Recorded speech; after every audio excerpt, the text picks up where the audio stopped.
गुजराती प्राथमिक माध्यमिक व उच्च माध्यमिक विद्यालयात क्रीडा महोत्सव संपन्न।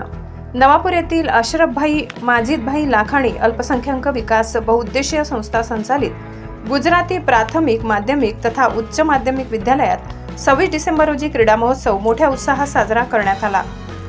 या कार्यक्रमासाठी प्रमुख अतिथी म्हणून नवापूर येथील बँक ऑफ महाराष्ट्राचे शाखाधिकारी सुनील कुमार, केंद्र प्रमुख शैलेश राणा, गुजराती माध्यमिकचे मुख्याध्यापक हरीश बी बोरसे, गुजराती प्राथमिकचे मुख्याध्यापक सलमान शेख आणि उच्च माध्यमिकचे मुख्याध्यापिका हेमांगी पांचाल यांनी प्रमुख अतिथींचे स्वागत केले। कार्यक्रमाचे उद्घाटन सुनील कुमार आणि शैलेश राणा यांनी केले। कार्यक्रमाचे प्रमुख अतिथी यांनी आपल्या मार्गदर्शनपर भाषणात विद्यार्थ्यांना अभ्यासा एवढे खेळ हे सुद्धा महत्त्वाचे, आंतरराष्ट्रीय खेळामध्ये सहभागी होण्याचे आवाहन सुद्धा केले। कार्यक्रमाच्या यशस्वीतेसाठी प्राथमिक, माध्यमिक तथा उच्च माध्यमिकचे सर्व शिक्षक, शिक्षकेतर कर्मचारी यांनी परिश्रम घेतले। सूत्रसंचालन व आभार प्रदर्शन सुरेश पाटील यांनी केले। राष्ट्रगीताने कार्यक्रमाची सांगता करण्यात आली।